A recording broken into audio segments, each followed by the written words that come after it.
Hello, everybody, and welcome back to another video talking about Eberron and what's important there. And this video is about the regions of Khorvaire. There's so many different regions that exist in Khorvaire, in this world, that, we kind of have to break them down. Yeah. I mean, we really can't even do them all in one video because it would just be too much. So, breaking them down, we're breaking them down to the 5 regions that you see overhead. They're what's known as the 5 nations.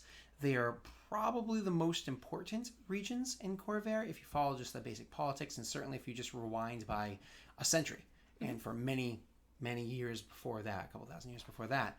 So, what are the 5 nations that we're going to go over? We have Untitled, Carnath, Thrain, Breeland, and Sire. Awesome. So before we go into the individual nations and like what goes on in them and what their culture's like or whatever, before we go into that, let's talk about the Khorvaire in general and where this is set. So kind of a nifty thing. Khorvaire is actually a continent that exists on Eberron. It's an entire continent that has all these different nations on it. It's just coming out of a time of war, which we've mentioned before. It's just coming out of a time of war that ended legally 2 years ago, effectively 4 years ago. And, well, like I said, these are the 5 central nations. You can see that these 5 nations are all around a little island that sits in the middle of that large river that's right there. That large river has this little island called Thronehold. And the reason why it's named that is because back in the Dizzy, when humans first arrived and took over this entire area and became like the super chiefs and had their great nation of Galifar, originally created by Karn the Conqueror, they placed on this island a huge castle, which is where the king of the nation of Galifar would rest. That's where his throne was and everything. So right on Thronehold is a castle that has the true, think of it like Game of Thrones, the Iron Throne, has the true throne, the true seat to the king of Galifar. Currently, the Galifar nation has dissolved because of the past 100-year or the last war that just came to pass, and we've broken up into a bunch of different nations. 5 of those nations happen to be the ones that we just mentioned: the Onder, Breeland, Sire, Carnath, and Thrain. Those nations it was very obvious that they were going to come to pass because even when Galifar was a nation, they were 5 different regions that existed within that nation, each being ruled by a different family member of whoever the king was. So usually the way transition went, the transition of the throne went was they'd be the king of Galifar, and they would out children. And the children would each gain a different region to control when they became of age. Whoever had control beforehand, they would act as the regent until that person took over. Then those multiple children would wait until one of them was announced they were going to be the next king or queen of the nation. They had their own ruling why, and then they would keep going. And that's how it went. And everything went fine until the last King Galifar passed away. The region of Onder, I believe, was supposed to take over. Was it Galifar the Third? I think it was the 3rd. Oh, third? Maybe after that, because I think it was Galifar the Third, but it wasn't just 3 Galifars. I think there were a few other names in between too. So, I think it was King Caius. I think it was Carnath, who was the most like we're not gonna follow this, and Thrain also was like we're also not really feeling this. I think Breeland was the only one who stood by the region of Under's claim, and that's because he made a promise on his father's deathbed. Yes, he made a promise on his father's deathbed to honor that. To be fair, though, the father announced who was going to be the king. Actually, queen at the time was the ruler of Onder. Announced she was going to be queen on his deathbed. So it's one of those. The only person that actually heard it was the regent of Thrain. Of Breeland. Was the regent of Breeland, and he was like, "Yeah, I'll honor that. Yo, sis, you're gonna be the champ." And she was like, "Sweet." And so the two of them were like in cahoots to make her the champ, and everybody else was like, "Whoa, where's the legitimacy to this claim?" Well, Dad said so. Lies. Yeah. Well, you want to use magic to try to discern what lies? Lies. It's all lies. Yep. So, that being said, war happened. It broke out. Now there's a bunch of nations from the Treaty of Thronehold, and here we have these 5 remaining nations. They're, whether they be the children, grandchildren, great-grandchildren, whatever it might be, that are currently the rulers of those sovereign nations. So we're going to break down to the 5 of them, and we're going to talk about your personal favorite first. Oh, Not I don't know if that's true. Oh, it's definitely true. We're going to talk about Ondair, and I do like Ondair. Yeah. And notice how it's hovering over your character's head there? I know, look at that. Yeah. It's up that way for you. Up that way? So yeah, it's over there. For me it's like that way. But anyways, go ahead. So Ondair is known for its like rolling fields and rolling plains and great wine, great storytelling. It's known for Arcanics, which is the school of magic in the area. And yeah. So yeah, it is the, like you said, the Rolling Plains has the School of Magic. So important things to know about Ondair. Ondair is the kind of like a fanciful region of Faerun. Eberron. The fanciful region of Eberron. It's where everybody there, they dress well, they speak well, they have a haughtiness to them. They tend to be very educated. They just kind of put forward that sense of thought. During the last war, Ondair had some of the greatest magical might because they actually had Arcanics, which is the floating castle that trains wizards as a part of their nation. That gave them so much aid during the last war because they had all this magical might that they could bring to bear on their enemies. Another important thing about Ondair is one of the Dragonmark houses, the one that takes care of transportation, House Orion, happens to have its base of operations inside Ondair. So while they were neutral during the war and didn't play favorites, they had some really good friends there and played favorites. So transportation was very easily come by for Ondair during the war. Yep, that's actually in Passage. Also, Stormhome is like right outside of Ondair, which is a base of operations for House Lyrandar. Yeah, so that is, Stormhome, like you just said, it is an island just off the coast of Ondair, just off the northern coast of Ondair. It is named Stormhome for the ridiculous, crazy storms that swirl around at all points in time, but nonetheless, it is very close ties to Ondarians, so or Ondarese. So they very often were able to get easy transportation by land, water, and later on air during this war.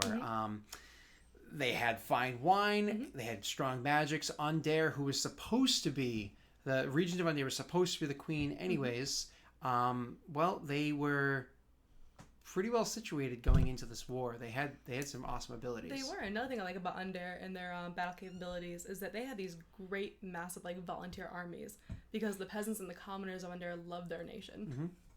It was genuine love because the ruler of Ondair was consistently a goodly person. That's just by luck. Was consistently a goodly person. If you look at the actual breakdown of the nation now, the nation is a lawful good nation ruled by a neutral good queen. And that is the perfect scenario because you're the people in your nation are all goodly people, and they follow the laws that you put forward. But as the queen of the nation, you have to be able to think outside of the laws. And while she's genuinely a good person, she's going to lead her people, laws or otherwise, to the goodest, as opposed to best, the goodest possible like path and result, right? So it's good to be able to think outside that box. It's one of my favorites. Literally, when I saw it was lawful good nation, neutral good ruler, I was like sold. I don't think anything else important to Ondair. Maybe the chunks of lands that were stolen from it during the war. That's true. Large portions of Western Ondair are now called the Eldine Reaches. Gosh, that was hard to say. Eldine Reaches. Point. And that area now has become a safe haven for druids and lycanthropes, what little remain of them on Khorvaire. So Ondair was smart. They made a lot of allies during the allegiances during the war, switching up who it is that they worked with. But I don't think ever at any point in time during the entire 100-year-long war did they make an allegiance with Karnath. They were earlier parts of the war. They were supposed to have the throne, and the ruler of Carnath was the one that was like, F this noise, and caused the biggest upstart. So clearly no allegiance there. And the mid to later parts of the war, Carnath used undead to bolster their armies, and they were like, yeah, we don't like you. Yeah. So you had Undair had these like awesome like volunteer armies and people who love each other and care for each other, and then you have Carnath who is fighting with zombies because they don't have the people. Yeah, awesome zombie horde. Yep, that's my tactics. So one thing I recently learned about Undair, researching for this character actually, is that there's still kind of a guerrilla war going on between the Elden Reaches and Undair. Crazy. Like, they amounts. never quite settled that. Well, I mean, it's antagonized mostly by the Ondarians, who love their nation and want to take back what is theirs. But it's not to say that the people that live in the Elden Reaches aren't innocents. You know, they certainly cause their own problems, but Elden Reaches in general is a peaceful place. It actually has a treant of 20th level, which is like impossible in this game, in this world. A treant of 20th level, so they're very powerful. That guides the peoples there, and they're really not that bad. Yeah. So Undarians are just stuck-up douches. So, what nation should we hit up next? Well, if we're talking about border disputes, let's talk about Thrain. Oh, okay. Fair enough. So why don't you kick us off at Thrain? Sure. Since you Thrain also love Thrain. I do love Thrain. Yeah. Thrain is a theocracy, and it is run by the Church of the Silver Flame.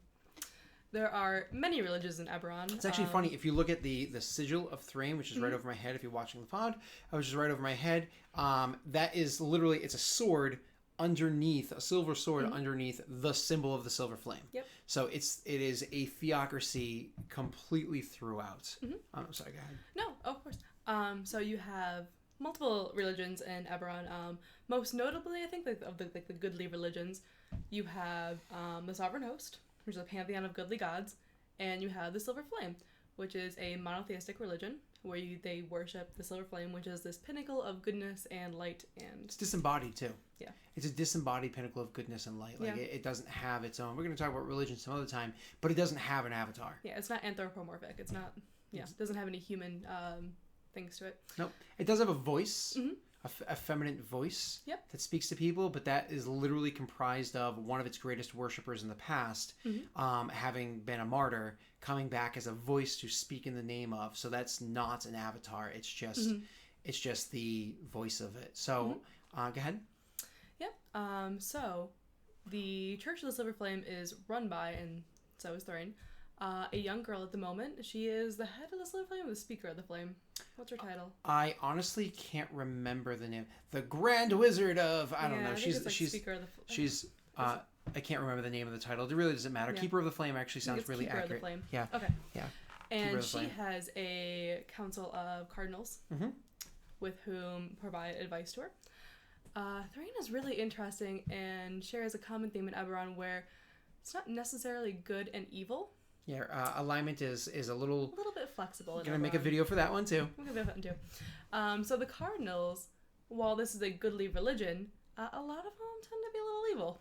Yeah, it's a goodly faith, and those that worship this faith and are devout to it do receive divine powers from this faith, even if they themselves are chaotic evil. Yep. Doesn't matter. Chaotic evil clerics worshiping a lawful good god, they get powers, so they get the actual divine energies from it. And there's a lot of theories as to why, but for now, let's just say that's because alignment's a little weird, but keep going. So yeah, she's just a young girl that's trying to learn her place. It's actually kind of cool how she's selected. You got to think kind of like how the Dalai Lama works, where she was found to be it. It wasn't like she was like, "Yo, can I do this now?" No, it was discovered.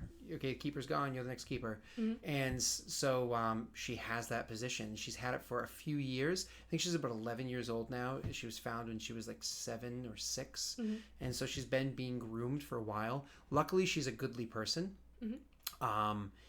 Within the capital city of Thrain, she actually is like an 18th level cleric, but like outside of that city, she's like a 3rd level cleric, which is funny. That was cool. But so Thrain is a theocracy. They are super devout to their faith and to what they think is the right kind of person to worship it. Yeah. Okay, they're not true like humanist and the like only humans. They're predominantly human, but that's because we're in Khorvaire. Mm-hmm. They are very much anti the others. The others being, if you're a shifter, they led a genocide against them. If you're a changeling, they would love to wipe the earth of them. If you're a troll, you should be dead already. Why aren't you?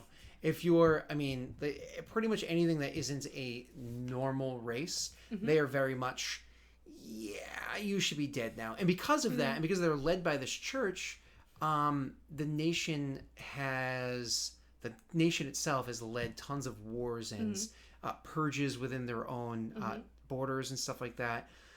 And then going back to what happened during the last war, a nation of lawful goodness that has many paladins in its ranks and clerics in its ranks, and its immediate neighbor is Carnath with their undead. Yeah, that didn't end well. So that's why they hated Carnath.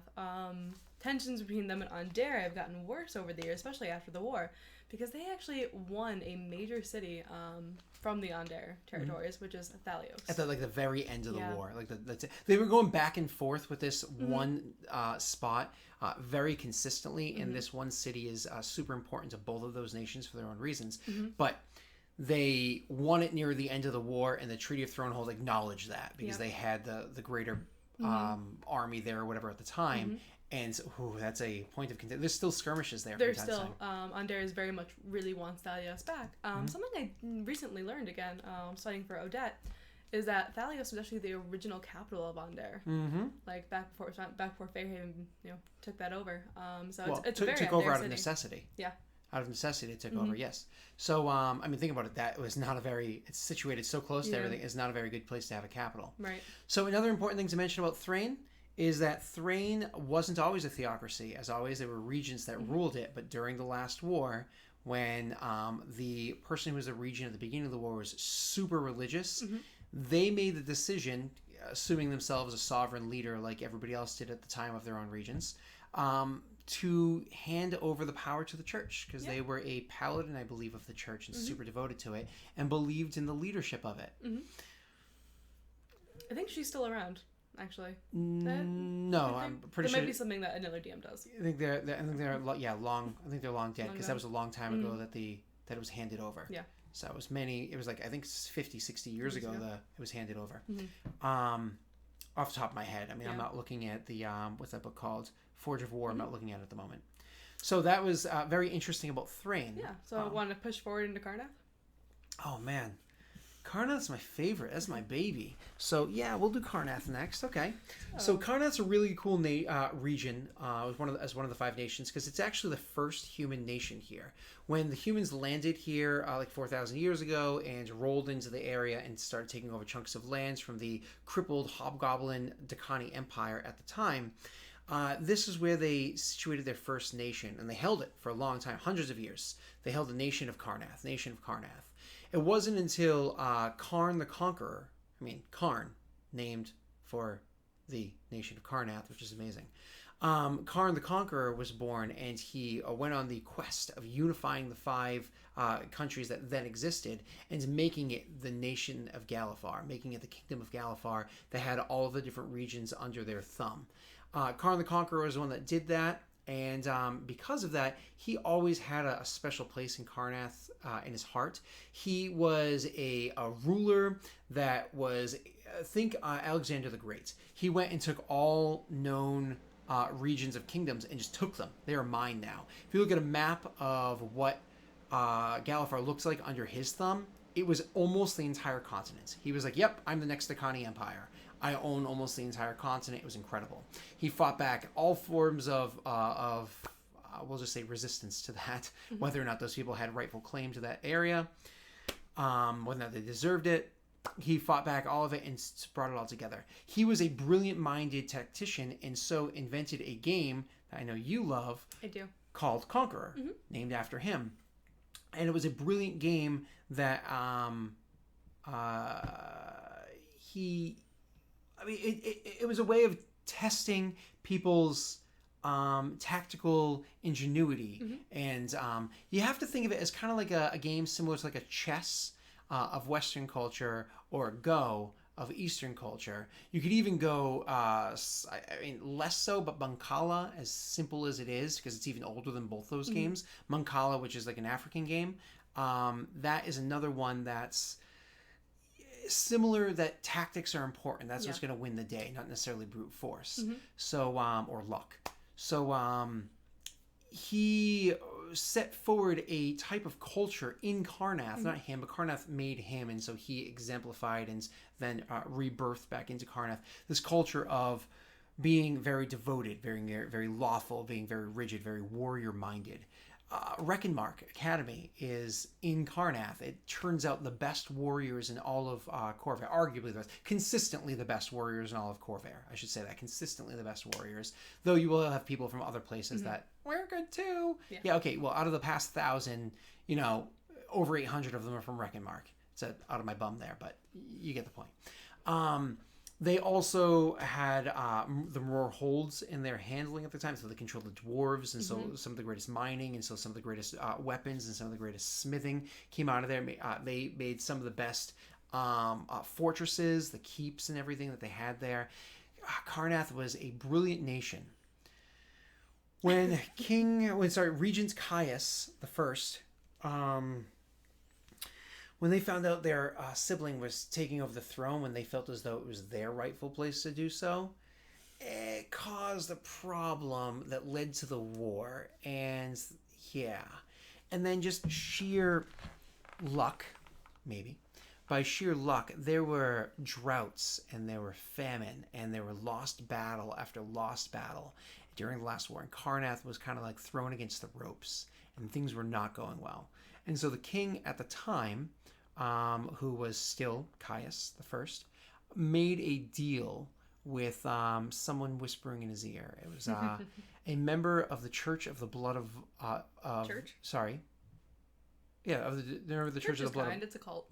What? It's a cult of Blood of Vol. Yeah. That's all they're referred to as and everything. Sure, but they are faith, and all faiths. I mean, you can call it a cult, but I mean, I'm not going to sit here and pick apart what your faith is and say whether or not that's a cult. So the Church of the Blood of Vol.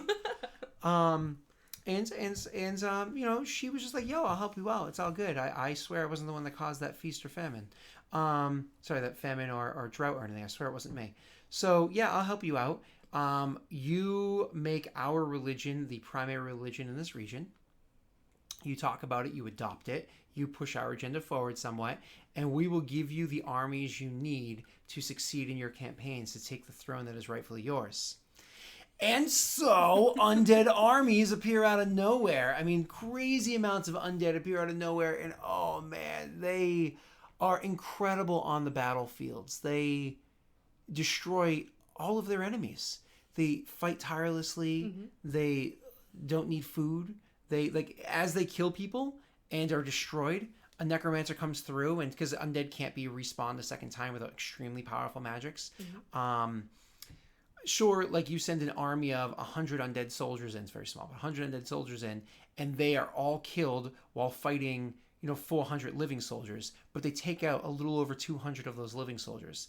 Then the necromancers come through and raise all of those over 200 corpses to be more undead that just devour the rest of that army, who are then raised, and now you've got like a little under 400 soldiers, all undead, that go and fight the next army. Like, oh man, it was crazy, and it was so successful, and it brought so much glory to the nation, and it changed their entire culture. Like, to see an undead creature in Karrnath is normal. Like, that's the soldiers. That's literally comprised of, their army is comprised of, I think, 2/3 undead right now. Like, think about it. In the United States, we are like, ooh yeah, oorah, drones. Like, we love drones because it stops American soldiers from being able to be put in harm's way. All of their details aside, imagine if you can have foot soldiers that don't feel pain, that aren't going to hurt families or bring, right? Like, that's, in Karrnath's perspective, that's amazing. Other people's perspective, you're like, hey, listen, it's bad enough that my son went to war and died, but now his corpse is killing my cousin, or her kids, my other son, my daughter, my husband. Oh, look, now my son is stabbing me in the face with a sword. Awesome. So yeah, they didn't win the popularity contest. No. Which is why near the end of the war, King Caius III, he's the grandson of King Caius I, why he was a bit softer and tried to use diplomacy more than anything else he was a lot more altruistic than his grandfather, and certainly tried to end the war. He was one of the big people that were pushing to end the war even before the war came to its ending. If we talk about Karnath and all the amazing things that are there, the fact that is literally where the 12, a huge floating pyramid that all of the dragon, like that's floating over one of the cities of Karnath. If we talk about Karnath and the bridges that they blow up and all the things that they did, you have to follow it by Breeland. Yeah. Have to. It's funny, this is organically working out perfectly. Oh, good. So, because Breeland, first and foremost, pretty much any quest that you see pre-written, like Eberron quest that you're going to find, takes place in Sharn. Sharn, the city of towers, is in fact inside Breeland. It's not the capital of Breeland, but it should be because it is huge. Yeah. All roads lead to Sharn. All roads lead to Sharn, exactly. It's best represented by looking at the city that you see in Fifth Element. I mean, it is infinitely tall towers, not infinitely, but effectively infinitely tall towers. It's an old hobgoblin nation. It's beautiful. It's great. Many quests start there. Many campaigns take place solely in Sharn without ever going outside of its immediate, like its city and its immediate things that fall under its rule.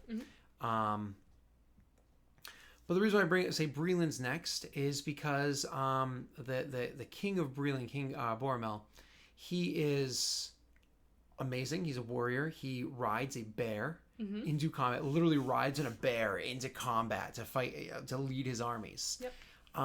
But his nation is probably the most, for lack of better phrasing, it's the one I can most easily identify with because it feels the most American ideally. Yeah. So that with the ideals that America puts forward, the United States puts forward, that's kind of what Breeland is, or at least what they also try to put forward. So that theoretical mindset they hold.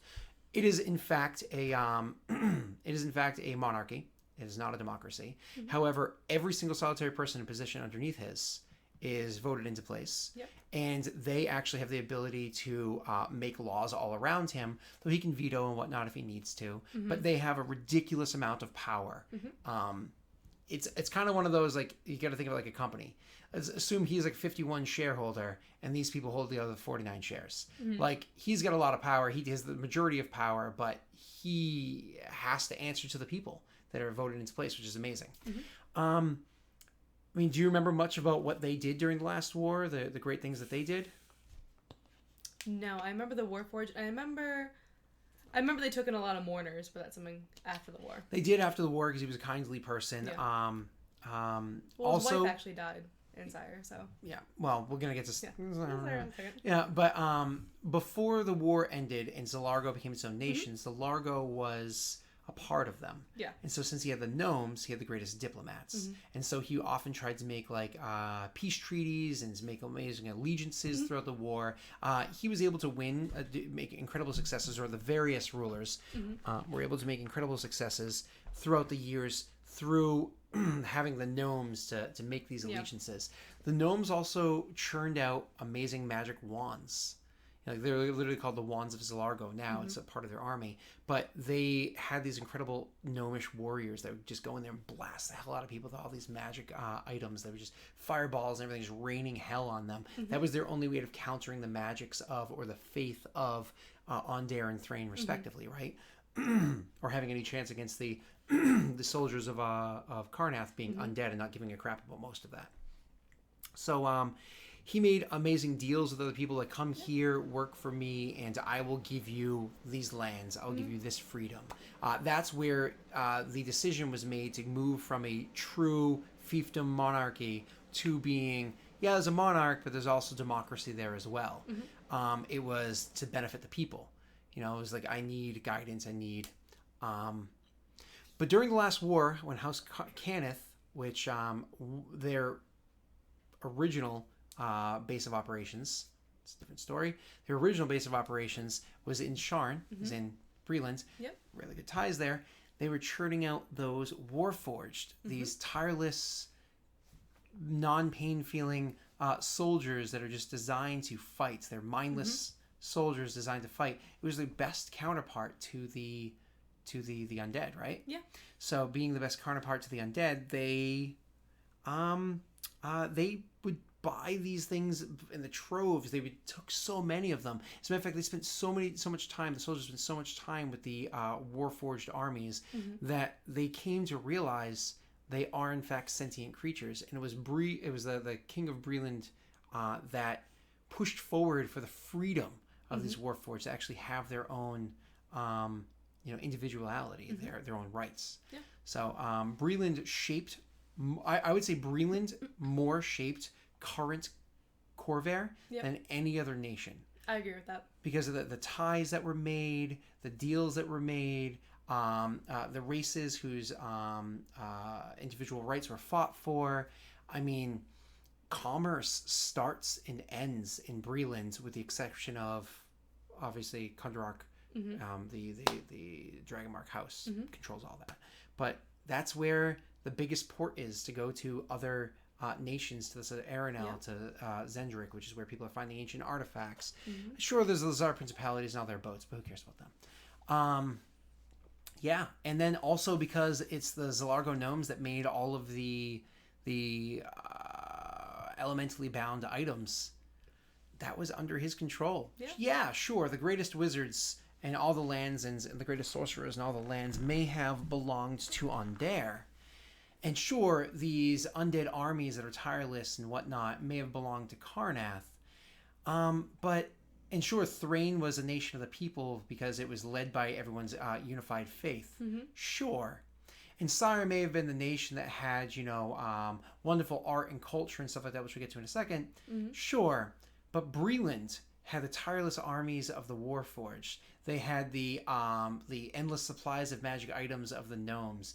They had the sway of the people by giving them a form of democracy to an extent. I mean, and they had Sharn. Sure, Sire, culture, music, Sharn. That was the melting pot society. That was like where all cultures came together and made their own new, unique musics. If you're a Puritan, you're not going to appreciate what's going to come out of there. But hey, listen, I personally like multicultural music, so I get it. It's cool. Yeah. I once again talked through most of that. Nope. I'm just gonna add four more points onto the Derek board. Okay. Do you want to talk about Sire? Because I honestly, no jokes, I think you know more about Sire than I do. Well, I think Sire, a lot of it is left up to the DM and the interpretation. Fair enough, but there's still a lot of research that can be had. I have my own but go ahead. We know that they were known for the arts and the musics. We know that they were known for their clerics of the sovereign host as well. So I like to imagine Sire as air with like these large cathedrals and these beautiful paintings, like almost how I imagine like Rome would be. And so that's my personal image of Sire. There's not too much to go off of in the official books, but I know that one of the big things, because we were talking about art and all that stuff, architecture was a huge thing with them. Their cities were just beautiful to look at. Like if you were a visiting Ondarian wizard riding on the back of a Dragonhawk and looking down at the cities, literally the architecture of the city itself from a bird's eye view was just stunning. Walking through the cities themselves were absolutely stunning. They were the ones that invented the glass tower. They literally had a tower comprised of glass. It was huge. There was a smaller version of it that exists in Sharn as like paying respects to that tower to what had happened there. But they had the glass tower. The Queen of Sire was that Bornell's wife was the Queen of Sire, or is she just in Sire at the time? I think she was in Sire at the time. I think she was like Siren born. Yeah. So we're talking about some people call it Kyrie, by the way, but or Sire. That's Sire. So I think say Sire. I think it was like something that Kevin Baker wrote, was that depending on how you pronounce Sire or Kyrie, kind of depends on like where you are in the nation of Khorvaire. It's kind of like New Orleans in that way. Well, I'm America. So, go ahead. But yeah, we're talking about Sire in the past tense. Why is that? Oh, well, I mean, Sire doesn't exist anymore. It does not exist anymore. It doesn't exist anymore. It's actually, so, during the last war, 4 years ago from when campaigns usually start, the Day of Mourning came to pass. The Day of Mourning happened to have Sire was horribly losing the war. Like, they had good moments because they used to have, they used to be able to enlist the halflings of the Talenta Plains to ride in on their dinosaurs and stuff to assist. They were able to like offer some stuff like that, little unique styles of combat that others didn't have. Sure. And eventually with the Valinor elves, which they controlled that region before, the Valinor elves worked to assist Sire. Then Valinor turns their swords on their Siren overlords and slaughtered like armies to make sure that they'd be like, nope, this is our lands, don't come over here, we'll kill you. And it worked. So they took a chunk of lands and everybody's like, okay, we can't really deal with you anymore. And then the audacity to turn around and be like, oh, by the way, since we're our own nation now, you can totally hire our mercenaries to fight your wars. And Sire went like, whoa, hold on, you had to do this because I told you to. Then you slaughter tons of my people, and now I have to pay you to fight these wars? I'll tell you, listen here, you little motherfuckers. I am super hard up for warriors right now. Name your price. I will shell it out to you. I need your soldiers. Bring them in. And that hurt them. They were immediately adjacent to, they were the most central located nation. They were immediately adjacent to Carnath, getting hammered from the undead from the north. They were next to Ondair, being blasted by the mages of Ondair. They were next to Thrain. Many of their people being killed because just their faith was different. That was just gave enough a spark of fire for the soldiers marching into their territory. And then they have Breeland to the south, you know, with all the amazing things that we just talked about, whether it be riding on the animals, the wands, and so on. Sire was screwed. They were losing. And actually, just before the Day of Mourning, a whole bunch of armies moved into the borders of Sire. It was almost certain doom. Maybe it wouldn't have been destroyed, but it would have been, over the course of the next month, 2 months, it would have been a crippling blow that they never would have been able to return from. So there were a bunch of battles happening on Sire's lands when nobody knows why, nobody knows where it started, nobody knows how, nobody knows anything. An eruption of magical energy just destroyed the entire country. Now, not everything that was within its legal boundaries, just everything that's now within what they would consider the legal boundaries of Sire. Like, most of the Talenta Plains were considered part of it, Valinor were considered part of it, but they were left alone. Parts of Zalargo and Stargund were considered part, but those are just now absorbed to the areas. But like the central part of Sire, the meat of it, erupted in magical fire. And you want to describe the Day of Mourning beyond my simple one right there? No, I think you pretty much covered it. Like, it was just chaos. Nobody knew what was happening, and all of a sudden, like in a matter of moments, a nation was gone. Yep, everybody died. Everybody died. And a rolling fog marks the boundaries of the Mournlands. And now, to this day, there's a fog that is varying degrees of thickness, varying in how consistently thick it is. There might be an area that's like, it's a mile thick, and it's always a mile thick. There might be an area that it can go from anywhere between 5 miles thick to 500 feet thick or whatever, or 5 feet thick, and that changes through the hour or something like that. But it changes through the year. You know, it's all over the place for how the things transition. But the fog itself is dangerous. As soon as you go far enough into the fog, magic no longer, like, there's zero healing magic that functions inside there. Any spell you cast has a chance of turning into something that's called a living spell. It's an ooze that is its own entity that will then likely turn on you and try to kill you. I mean, oozes are mindless things anyways. Yeah. So likely turn on you and try to kill you. I mean... Yeah, it's just total chaos. No one knows what's going to happen. I'm pretty sure airships are not allowed to fly over it. Because it's too dangerous to do so. Yeah, people generally avoid it. Yeah. I mean, that's not to say that there aren't airships that give it a try. Yeah. But it's certainly not allowed by the house. You would probably have the airship taken from you by the house if you do so. And there are many people that have gone in there. Most of them haven't returned, but some have, telling stories, whether they lost their mind within there or come back with, they've plundered and have tons of treasure with them. Some of them have talked about entire battlefields full of corpses that have yet to start decaying. Look as though they just died. Like, but not even an injury on them. Just died. And you're talking about battle, like tens of thousands of soldiers dead lying there 4 years later. That is creepy as a mother effer. It is certainly a place, if you're looking to do like a horror campaign within Eberron, that's where you go. So, I mean, that's the 5 nations. I mean, Undair, the haughty ones with their great magics and their great magics and their what's the other thing I was looking for? Like their fanciful lifestyle, right? Thrain, the super pious zealots devoted to the Church of the Silver Flame, for better or worse. Carnath, a nation that is known for being rigid and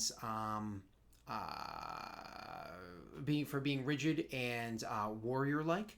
Breelands, known for the diplomacy and their democracy, their overall like freedom-esque kind of feel. And Sire, which no longer exists. Yeah. I mean, the day of mourning is a holiday now, and it's a horrible one. There's a new Sire. It's a small little semi-nomadic nation that exists within the nation of Breeland and falls under Breeland's sovereignty with its own king.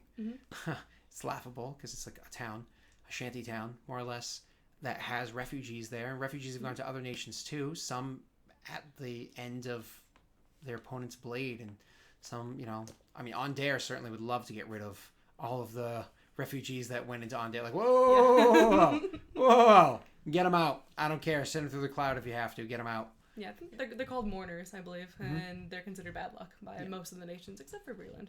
Yeah, Breeland, they are actually welcome there. Not everybody agrees with that, obviously, but they are legally welcome there, and many people there welcome them in. So, that's the 5 nations of Khorvaire, and they're amazing. I mean, the politics. Politics are awesome. The day of mourning pretty effectively ended the war, and 2 years later, a formal peace was agreed upon. The Treaty of Thronehold. The Treaty of Thronehold, which took place at Thronehold, where they more or less were honoring the old throne by saying it's no longer needed. Yeah. Everyone kind of lost their bluster and feel for war when a whole nation disappeared. So. Yeah, when everybody died, thousands and thousands died. So, this is one of those things where, like, at the beginning of our first video, you talked about how the game feels like the Cold War. Yeah. And that's why. Yeah. I mean, it's just waiting. It's like it's a leaking gas pipe with a tinderbox sitting next to it, waiting for somebody to strike that first match. And I mean, there's a lot of tensions between the nations, a lot of hatred for one another by the commoners. I think, with the exception of Breeland, like they all want to go at each other again. I mean, Breeland. There are peoples in Breelands that wouldn't mind doing so. Slights that the Zalargo's gone and stuff like that, but not necessarily start a new war. Yeah. Thrain also doesn't want to start a war. They just think that the church should be controlling everywhere. Yeah. They don't necessarily want a war. It's just they're going to spread their faith and take over that way. Carnath is the one that actually people of Carnath continue warring. King Caius III. He is, again, a lot more altruistic and is happy with the peace, pushed heavily for the peace, is currently comfortable with the peace, and most likely will not be happy to go to war unless something really ticked them off. Undair, however, they had the Western Reaches taken off. They have Thalios that was taken from them. Thrain's chomping at their bit down there. I mean, it's funny. Undair is actually, it's led by a goodly queen, but the people of Undair are like, nope, we need more. More war. Yeah, the people really want, Thalios back. They don't want war, actually. They just want the correct things made right. Yes. Things made right. So, awesome. I think that surmises the regions of Khorvaire, 5 nations. So, thank you very much for watching. If you want to see more of these, there will, of course, be more videos already or going to be uploaded about the regions about the 5 nations in general, about Khorvaire in general, as well as the regions of Khorvaire. And please hit that subscribe button. I'd appreciate that. That's awesome. Other than that, I mean, thank you, Rinsen, for coming by again and spending anytime countless amounts of nerd. Well, bye. Bye, Thank guys. you. See you later.